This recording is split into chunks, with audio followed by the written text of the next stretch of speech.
Pastaj është e lidhur dhe me ato që po themi është zgjedhje të barabarta me krijimin e partive të reja, me forcat e reja që shkojnë garojnë në zgjedhje.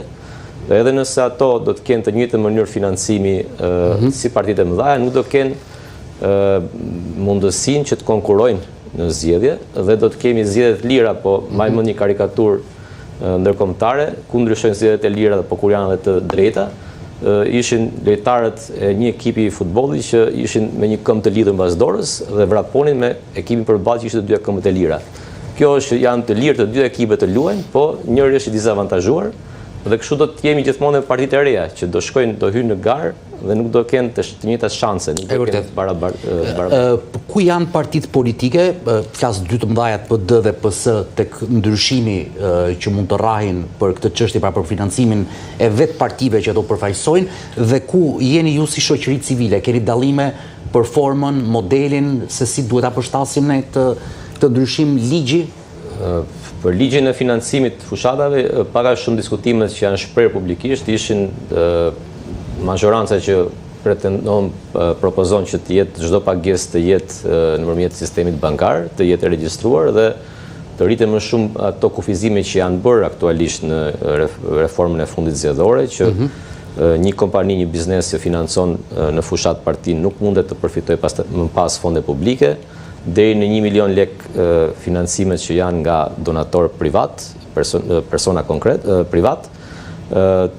Të gjitha këto shtrëngimet që mund të jenë me synimin për të përmirësuar më tej financimin dhe për të evituar, ndoshta ajo që do jetë janë dakord të dyja palët është edhe kontrolli më tejshëm i fushatave në online, në rrjetet sociale, që të cilat gjithmonë më shumë po marrin edhe pjesë më të madhe të financimit, po edhe po bëjnë më shumë tashmë gjitha partitë po bëjnë fushat në rrjetet sociale, edhe ajo do jetë dakordsi.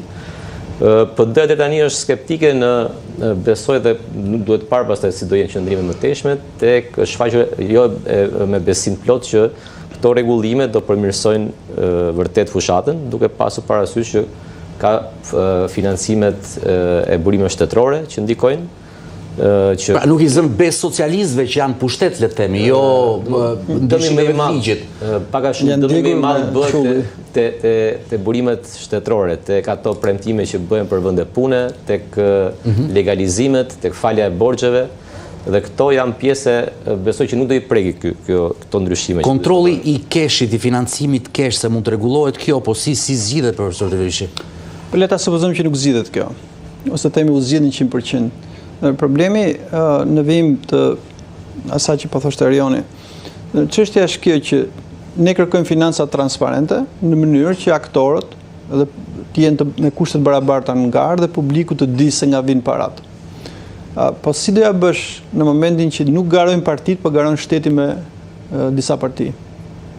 Pra, deri tani kemi shkuar me idenë e rritjes së kohës. Pra, ideja ishte që 4 muaj nuk do të bëhen investime, nuk do merren disa vendime me efekt financiar për shkak se ndikojnë në garë.